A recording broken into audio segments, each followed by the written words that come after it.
제가 얼마 전에 좀 충격적인 판결문들을 많이 받고 있어요. 요즘에 유튜브에 영상에도 많이 올라오고 있는데, 뭐 출소 못했는 줄 알았던 무기수 임채성이 출소했다라는 내용도 전해드렸고, 뭐 사형수가 출소했는데 실제로는 그 내용이 다 각색돼 있다라는 내용도 여러분한테 처음으로 공개하고 그랬던 걸로 기억을 하고 있는데요. 오늘 그냥 좀 여러분한테 얘기 드릴 이 내용은 좀 조심스러워요, 사실. 그러니까 제가 조심스럽다라고 말씀을 드리는 이유는 이 사건도 많은 사람들에게 회자가 되고, 뭐 나무위키든 글이든 어떤 언론이든 많은 데서 글이 써지고 있고, 그 내용이 정설인 것처럼 사실인 것처럼 다 외부에 나와 있는 내용인데, 얼마 전에 국가기록원 쪽을 통해서 받은 내용은 이 사람의 사건이 잘못 전해져 있다라는 거예요. 제가 제일 충격적으로 봤던 내용은 일단 재판의 진행에 대한 부분들, 그 진행에 대한 부분이 좀 알려진 내용하고 좀 달랐다라는 거 하나랑, 두 번째는 결과가 완전히 달랐어요. 뭐 이따가도 얘기는 드릴 텐데, 이 사건에서 빨리 출소한 이유가 선고 형량이 나왔는데 불과 몇 개월 만에 출소했다, 그리고 방송에 복귀했다, 그리고 아무렇지 않은 척 살았다, 뭐 이런 내용들이 나와 있는데, 뭐 어디에도 다 그렇게 적혀 있거든요. 근데 이게 사실은 그 특사로 나온 게 아니었어요.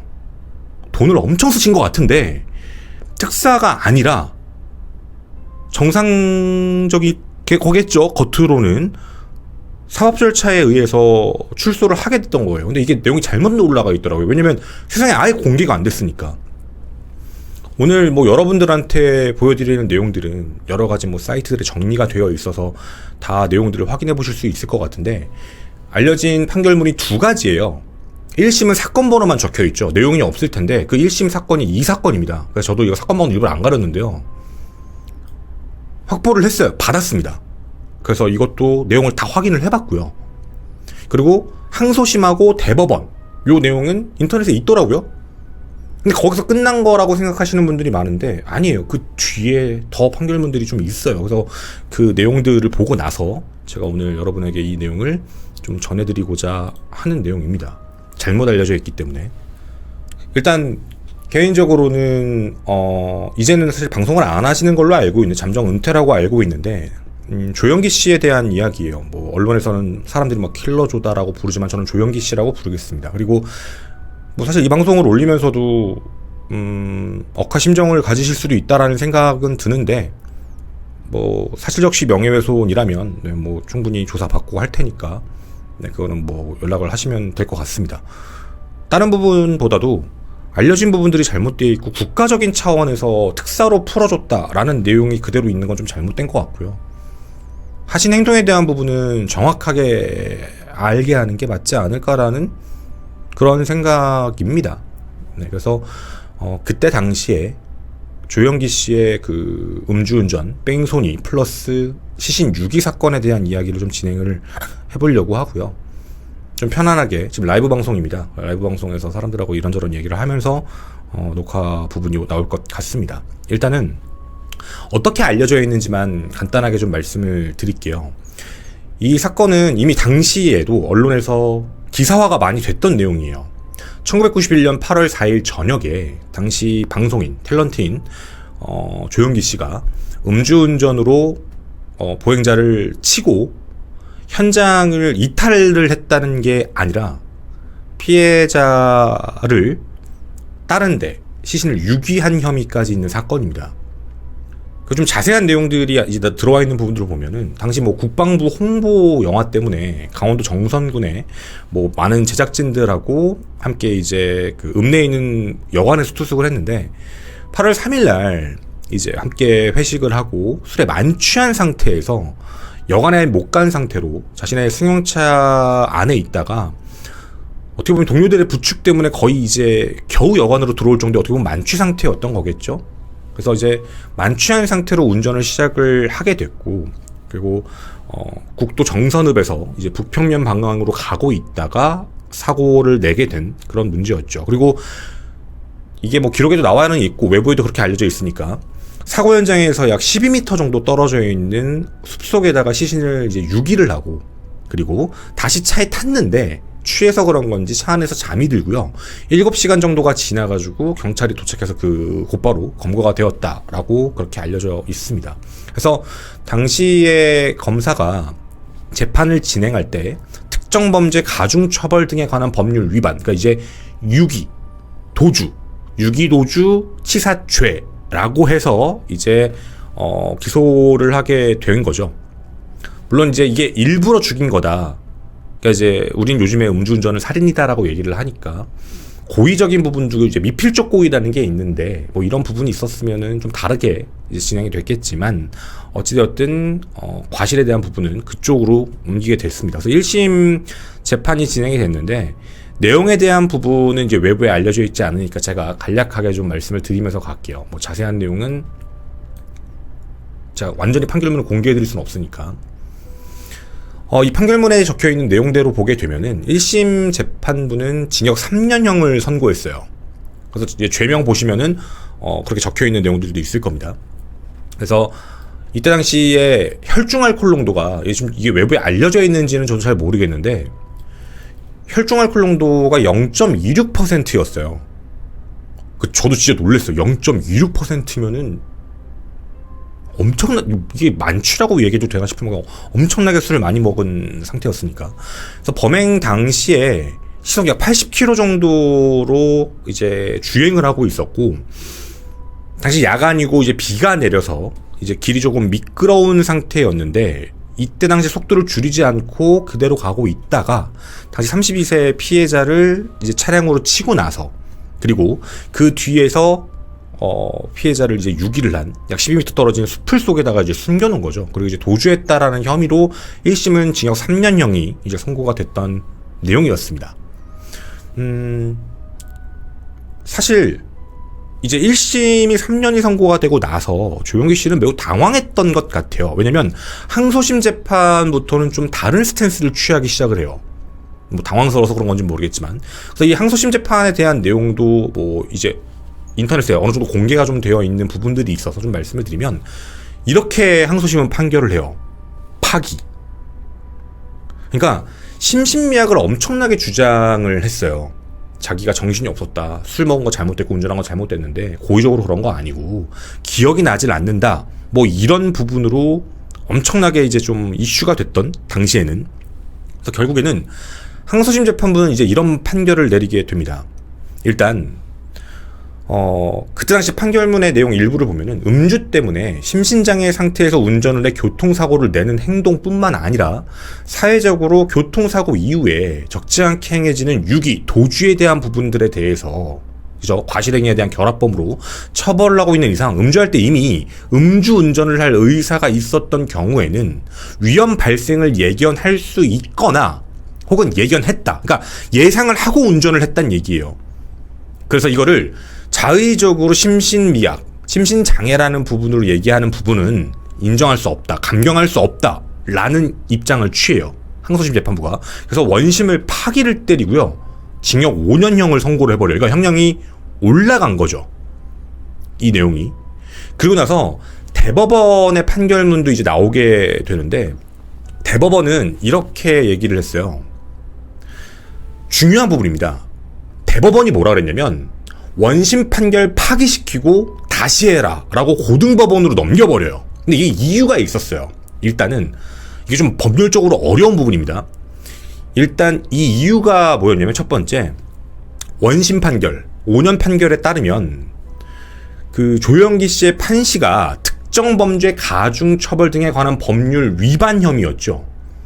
이런 위반죄 모두 유죄로 인정돼서 경합범으로 처단하고 있는데, 이 법률 조항에 대한 부분이 헌법재판소의 결정이 한 가지 위반 행위가 있다. 그러니까 이게 잘못됐다라는 게 아니고 법령, 그러니까 죄명으로 올라온 부분을 다시 해라. 특정 범죄, 요 가중처벌 요게 아니고 다른 걸로 해라라는 이유로 파기환송을 시켰어요. 이 부분. 그리고 여기서도요, 심신과 관련된 부분을 계속 주장을 해요. 심신장애가 있었다, 내가 이제 좀 몸이 뭐 어땠다 저땠다 이 얘기를 한 거죠. 근데 이 부분에 대해서도 이제 대법원 또한 인정하지 않아요. 네가 운전한 거잖아. 술 먹고 네가 예견을 했거나 예견을 할 수 있는 상태였는데 운전한 거니까 너 잘못한 거야. 그렇게 해서 뭔가 다른 틀은 바뀌지 않았다. 이렇게 보여요. 지금 상황만 보면. 그러니까 그 죄명 바꿔. 그리고 너 심신미약 아니야. 그러니까 그냥 다시 써. 이렇게만 이제 우리에게 알려진 내용입니다. 그리고 이 안에서 내용을 살펴보게 되면은 조영기 씨는 이런 주장을 하게 돼요. 원래는 국선 변호사였다가 이때부터 이제 사선으로 교체를 했거든요. 그 사선 변호사는 좀 센 사람입니다. 전관이죠. 어쨌든 사선으로 교체를 하고 난 다음에 이제 재판에 들어가게 되는데, 이때 당시에 조영기 씨 측에서 주장을 했던 부분은 뭐였냐면, 시신유기 안 했다. 그러니까 내가 친 거는 알겠는데, 음주하고 내가 그런 부분까지는 알겠는데 시신유기에 대한 부분은 내가 하지 않았다라고 주장해요. 그러니까 제3자가 했다. 자기는 억울하다라는 입장을 피력해요. 어떻게 보면 형량을 되게 내리기 위한 방식 중에 하나였겠죠. 근데 이게 씨알도 안 맥히는 소리가 된 거예요. 그 이유가 뭐였냐면, 당시 조영기 씨의 오른쪽 손목, 그리고 오른쪽 무릎, 반바지에 피가 묻어 있었고요. 그리고 당시 상태로는 조영기 씨가 피를 흘릴 정도의 상처는 없었어요. 그리고 나중에 이제 국가수 감정 결과에 보게 되면 피해자의 혈액형이 이제 그 조영기 씨가 타고 있던 차량 그 앞에 전조등에 묻어있는 살 조각이랑, 그리고 조영기 씨 옷에 있는 혈흔이랑 일치하는 것으로 확인이 돼요. 그러니까 그냥 사고만 냈으면 피가 그렇게 묻을 이유가 없잖아요. 이건 무릎이 묻고 손목이 묻었다는 건 이게 잡아 들었다라는 느낌인 거니까. 자기는 그렇지 않았다라고 얘기했는데, 그냥 치고 자기는 그냥 가만히 잠이 들었다라고 얘기한다면 사실상 그렇게 묻을 이유가 없는 거예요. 가가지고 너무 놀래가지고 쳐봤다, 뭐 이런 정도면 손에 묻는 건 이해하지만 이런 무릎이나 이런 데 묻는 부분들은 이해를 할 수가 없었던 상황이었죠. 또 이때 목격자도 있었어요. 당시에 이제 그 돌아가신 고인이죠. 고인은 그날 거기 왜 있었냐면, 남편분이랑 이제 가족들이랑 그 아래쪽 강가에서 텐트 치고 야영하고 있었어요. 근데 그때 당시에 남편하고 좀 부부싸움이 생겨가지고 혼자 길을 올라와서 도로변에 앉아 있다가, 이제 발생된 사건인데, 그 앉아있는 모습이 지나가던 사람한테 저녁 7시 40분경에 한번 목격이 됐었어요. 다른 사람한테. 그리고 이제 그 돌아가신 분이 부부싸움하고 올라가는데 내려오질 않으니까, 이제 다른 이제 같이 있던 캠핑하던 일행 중에 몇 명이 8시 13분경 이제 차주로 길 위로 올라오고 있다가 숲을 아래에서 이제 그렇게 사망한 채 유기되어 있는 피해자를 발견한 거예요. 그러면 시간적으로 40분과 13분 사이인 거잖아요. 근데 그 사이에 제3자가 할 수 있는, 개입할 수 있는 상황은 전혀 없었다. 몸에 묻은 것도 있고, 이 부분에 대해서. 그래서 그 조영기 씨 측이 주장한 부분에 대해서는 전혀 인정을 하지 않았어요. 완전히. 그렇게 해서 결국에는 당시에 일부러 뭐 기억이 안 난다라는 얘기를 하면서 이런 행동을 했고, 그리고 시신까지 유기할 정도였으면 완전히 심신미약일 수 없다라는 것까지도 완전히 인정이 된 거예요. 아예 부정하는 거죠. 그렇게 돼서 대법원에서는 그렇게 파기환송을 내리게 됐고, 앞서 말씀드린 대로 1심에서 3년 나왔죠. 항소심이 5년을 때렸죠. 대법원은 죄명 바꿔. 그리고 죄명을 바꾸고, 그리고 이제 너가 얘기하는 심신미약은 인정할 수 없어. 다시 써. 그리고 고등법원으로 파기를 시켰잖아요. 그 이후의 내용들이 나오지 않다 보니까 사람들은, 아, 조영기 씨가 5년형을 선고받고 이제 징역형에 들어갔구나 라고 생각을 하고 있는 거예요. 그건 모든 언론이나 대한민국 인터넷 기사에 다 그렇게 적혀 있어요. 저도 그런 줄 알았죠. 근데 자, 이게 이제 인터넷에 있는 글이니까 한번 볼게요. 파기환송심에 대한 정보가 이제 나무위키에는 이렇게 정리가 되어 있더라고요. 언론에서도 이렇게 정리가 되어 있어요. 최종적으로 징역형이 파기환송에서 5년형이 확정되었다라고 써 있어요. 삑, 틀렸습니다. 그리고 교도소에서 복역하던 1993년 3월 기에 문민정부의 가석방 조치 특사로서 수감된 지 7개월 만에 석방되었다라고 적혀있죠. 삑, 다 틀렸습니다. 왜냐면 세상에 알려지지 않았기 때문이에요. 그러니까 파기환송심은 5년을 확정한 적이 없어요. 이거 이해되시죠? 자, 3년에서 5년으로 올라갔고 대법원이 파기하고 다시 고쳐봐 라고 얘기를 했죠. 분명히 그런 상황이었는데 대법원은 그렇게 넘기고 고등법원에서 재판이 다시 시작된 거예요. 그 판결문을 저희도 확보를 했어요. 거기에는요, 징역 5년 확정이라고 안 적혀 있습니다. 보여드리겠습니다. 최초 공개입니다. 원심을 파기한다. 조영기를 징역 2년에 처한다. 그러나 이 판결 확정일로부터 3년간 위형의 집행을 유예한다. 집행유예로 출소한 겁니다. 문민정부랑 전혀 상관없고요. 대법원에서 파기를 시키고 고등법원에서 징역 2년에 3년의 집행유예형을 선고해서 출소한 겁니다. 자, 지금 그러니까 언론이 잘못됐거나 외부에 알려진 내용들이 잘못됐다고 얘기하는 게 아니에요. 왜냐면 모든 사람들에게 그냥 대법원이 그렇게 파기환송을 시켰고, 그리고 심신미약 인정 안 했고 그냥 죄명만 바꿔라라고 내려보낸 거니까 당연히 5년이었겠거니. 근데 저도 왜 문민정부가 특사로 출사시켰다는 얘기가 나왔는지 잘 모르겠어요. 근데 어쨌든 그런 이야기들이 나왔고, 아, 그런가 보다라고만 생각을 하고 있었던 거였죠. 근데 사실 이 사건의 결말은 참 의아하지만 국선에서 사선으로 변경되고 나서 죄명이 바꿔지는 부분에 대해서 용인이 됐고, 죄명이 변경되고 나서 결국엔 집행유예로 모든 게 틀어져요. 그리고 이 내용은 어떤 데서도 보도가 안 됐어요. 지금까지 제가 지금 제일 처음 여러분한테 말씀을 드리고 있는 거예요. 자, 이렇게 되면서 어떤 사태가 발생이 됐냐면, 일단 뭐 대법원이 그렇게 얘기를 했으니까 검찰에서는 죄명을 변경을 시켰어요. 그 죄명을 뭐로 변경시켰냐면 교통사고 처리특례법 위반 및 사체 유기, 이 혐의로 변경을 시킨 거예요. 근데 이건 의심입니다. 의혹인데 너무나도 법률적인 지식이 많은 부분들을 건드렸어요. 아니, 왜냐면 1심부터 이미 검사가 공소를 했잖아요. 죄명에 대해서 들어갔고 1심 문제 없고 항소심 문제 없는데 대법원에서 갑자기 이걸 틀어버렸잖아요. 자, 이 부분에 대해서 1심이든 2심이든 그 어디에서도 얘기를 안 했단 말이에요. 여기엔 법률적으로 똑똑한 사람이 하나 낀 거예요. 분명히 예상이 되죠. 변호사는 사선으로 교체가 됐고요. 굉장히 높은 직책에 있으셨던 전관 변호사님입니다. 되게 전략적이었어요. 그리고 그 부분에 대해서 언급을 가했고 결국에는 그게 인정이 되면서 대법원은 다시 바꿔.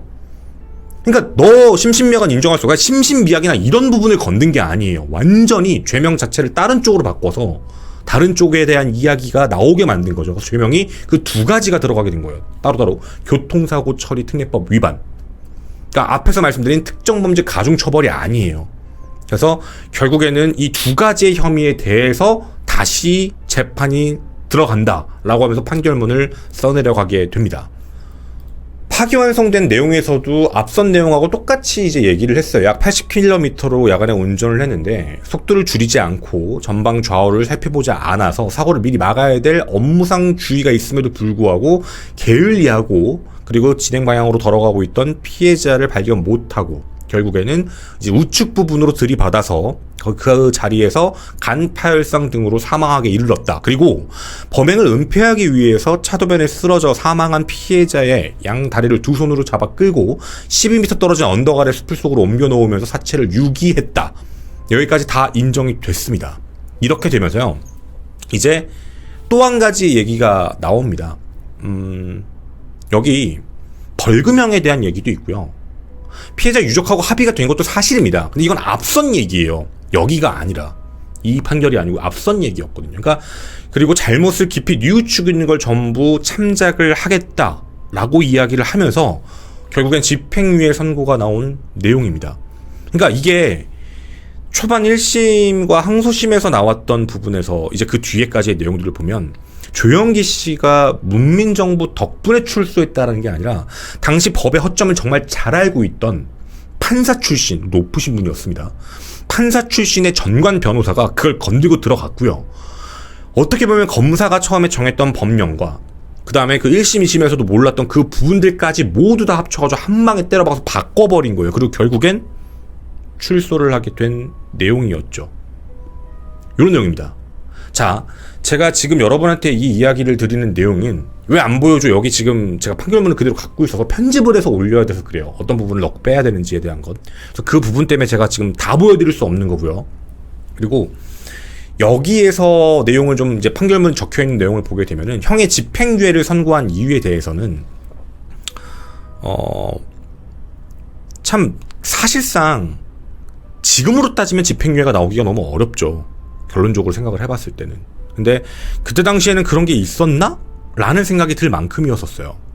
해서 당시에 이제 술에 몹시 취해서 심신미약, 심신장애 상태가 있었다고 주장하는데 그거는 인정할 수 없다라고 재판부는 결론을 내리긴 내렸죠. 다만 집행유예에 대한 문제가 낀 거니까. 그리고 그 뒤에 출소를 하게 됐고요. 여러분도 아시다시피 이게 언론에서 그렇게 다뤘기 때문에 지금처럼 인터넷이 발전해 있었으면 아마 복귀가 진짜 힘들었을 거예요. 그런데 이 부분에 대해서 많이 모르고 계세요. 뭔가 알려진 부분에 대해서도 잘 모르시는 분들도 있고, 저도 오늘 라이브 방송하면서 이 사람이 이 사람이야? 라고 얘기하시는 분들도 있고. 근데 이제 요즘에 2017년 이후로는 제가 알기로는 더 이상 방송을 안 하시는 걸로 알고 있는데, 이제 인터넷이 발전하면서 사람들이 뭐 그런 사건 일으킨 사람인데 왜 그러냐, 뭐냐, 이런 식에 대한 이야기들이 계속 들어가니까 이제 방송사에서도 얼굴을 모자이크 하거나 뭐 이러면서 이제 유튜브에 업로드하고 그러더라고요. 그래서 참 한 가지 안타깝고 참 이게 맞나라는 생각이 들었던 부분은, 보통 사람이라면 이때 당시에 얼마만큼 자기가 풀려나오고 싶고 빠져나오고 싶었을까에 대한 간절함이었겠죠.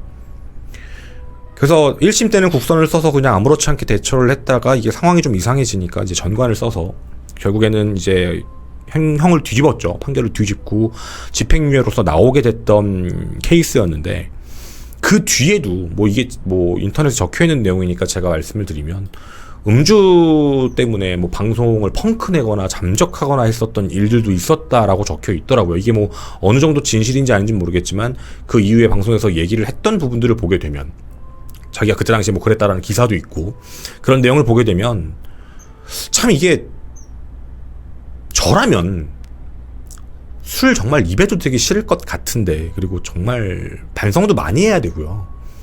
그리고 다시 운전대를 과연 잡을 수 있을까라는 그런 생각도 들어요. 그래서 한간에는 미국에서 살고 있다라는 얘기도 있지만, 이 정도 죄명이면 아마 미국에서 완전히 정착은 못할 거예요. 이미 전과가 있는 상태이기 때문에. 근데 이게 인터넷에 이렇게 적혀 있더라고요. 미국에 이주를 해서 살고 있는데, 사실상 미국 기준으로 이 정도면 중범죄, 살인죄니까 이런 죄를 졌는데 어떻게 미국에 갈 수 있었을까라는 거에 대해서 이 인터넷 글에도 적혀 있더라고요.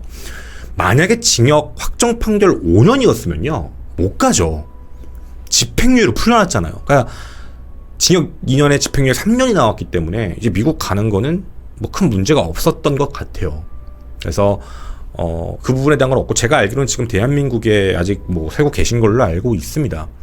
제가 이 이야기를 이렇게 드리는 이유는, 과거에 있었던 내용에 대해서 잘못된 부분들이 너무 많아서 이걸 좀 고쳐야 될 필요가 있었다라고 생각을 했고, 그리고 국가기록원 내에 있기 때문에 외부에 절대 공개가 안 될 거라고 믿었겠지만, 그 내용들은 하나씩 나오고 있어요. 이제 그걸 노력해 주시는 분들도 계시고 해서 이게 좀 잘못된 부분에 대한 내용에 대해서는 좀 고쳐야 된다라는 생각이었고요. 그 이후에 방송인 조영기 씨의 속마음은 저희도 알 수는 없습니다.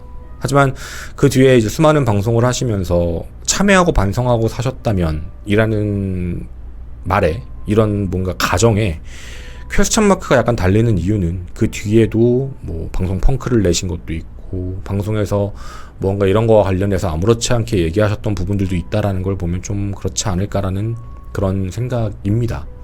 그래서 그때 당시의 사건 기록을 좀 정리하고자 여러분에게 다시 말씀을 드린 거고요. 이 방송을 보시는 분들 중에 이런 인터넷에서 어떤 편집 권한이 있으신 분들이면 내용을 수정해 주시는 것도 괜찮을 것 같습니다. 저희는 전성규 이사님 덕분에 수많은 과거 우리에게 알려져 있던 사건들, 어떻게 보면 구전처럼 내려오는 사건들이죠. 실제 기록들을 확인할 수 없는 어떻게 보면 닫혀있는 문을 전성규 이사님이 이제 여셨어요. 그래서 여러 가지 자료들에 대한, 과거 사건들에 대한 기록들도 확인할 수 있는데, 그때 당시에 잘못되어 있는 부분들, 그런 내용들을 하나씩 여러분에게 좀 바꿔서, 앞서서 저희가 얘기도 드렸죠. 사형수, 양동수의 실체에 대한 것, 그리고 이제 무기수, 임채성이 실제로 출소했다라는 내용에 대해서도 전달해드린 것처럼 간간히 이런 부분들도 전해드릴 수 있게 하도록 하겠습니다. 감사합니다. 참 이런 거 보면 답답할 때가 뭐냐면, 우리나라는 뭐 요즘에도 그런데 옛날에도 그랬어요. 우리나라가 사채유기를 되게, 그러니까 명칭만 들어도 무섭잖아요. 근데 이 사채유기에 대해서 그렇게 세게 생각을 안 해요. 옛날부터 그래 왔던 것 같아요. 이때도 보면 그렇고. 그러니까 원래는 기본적으로 사람에 대한 후속 조치를 해야 되는 거잖아요. 후속 조치를 하지 않아서 결국에는 사람이 이렇게 된 거니까. 사실상 이 사건 같은 경우도 좀 다르게 생각을 하면 미필적 고의에 의한 살인도 될 수 있거든요. 자기가 치고 나서 피해자가 즉사하지 않았으면, 빨리 신고하고 병원에 보내지 않으면 이 사람이 사망할 수 있다는 걸 알았으니까 유기했을 가능성이 있는 거잖아요. 그냥 그 사실을 감추고 싶었다 라고 하면 차 타고 도주하는 게 맞을 수도 있는 거고. 그러니까 사실 물론 그렇게 놓고 그냥 떠나도 그것도 어떻게 보면 시간이 지나면 사망할 수 있다는 걸 예견할 수 있기 때문에 충분히 그럴 수도 있다라고는 보는데, 케이스는 참, 네, 어쨌든 명칭으로 봤을 때는 확실하게 확인이 안 되었을 가능성도 있는 것 같아요. 차량과 충돌을 하자마자 즉사했다라고 판단한 것 같은데, 사체유기에 대한 부분을 좀 너무 쉽게 생각하는, 네, 예전부터 좀 많이 그런 것 같아요. 훼손에 대한 부분도, 법령에 대한 부분들을 살펴보게 되면은 항상 우선순위에서 밑에 밀려 있고, 저희도 예전에도 그런 얘기 되게 많이 했었어요. 사체 훼손하거나 사체 유기하면 범행 현장을 어떻게 보면 오염시키는 거잖아요. 일종의 증거인멸하고도 가깝다고 보는데, 그런 부분들에 대해서 만약에 그렇게 현장이 훼손되거나 잘못되게 되면 그 부분에서 입증을 검사가 하는 게 아니라 본인이 해야 된다고 저는 생각을 하거든요. 피고인 측이. 근데 어찌되었든 훼손된 것도 다시 원래대로 복구를 하고, 그리고 그거에 대해서 재판을 해야 되는 상황인 건데, 좀 더 세게 봤으면이라는 생각이죠. 그리고 시대적으로도 다르죠. 뭐 지금은 현재는 2024년이니까 지금 저런 범행을 저지르면 뭐, 근데 그런 생각도 있어요. 요즘에 음주사고 관련 여러 가지 내용들을 보셨을 거예요. 뭐 의사건도 있었고, 그런 거 보게 되면은 참 씁쓸할 때가 많거든요. 과연 90년대 우리나라의 판결하고 그 사이에 수많은 사건들이 있었는데, 그때마다 법이 제정되고 뭐가 얘기 나오고 하고 있고 사람들의 목소리가 커지는데도 불구하고 그때나 지금이 과연 뭐가 그렇게 달라졌을까, 최종적인 결과로만 놓고 봤을 때 라는 좀 그런 생각이 좀 드는 그런 거기도 합니다. 감사합니다.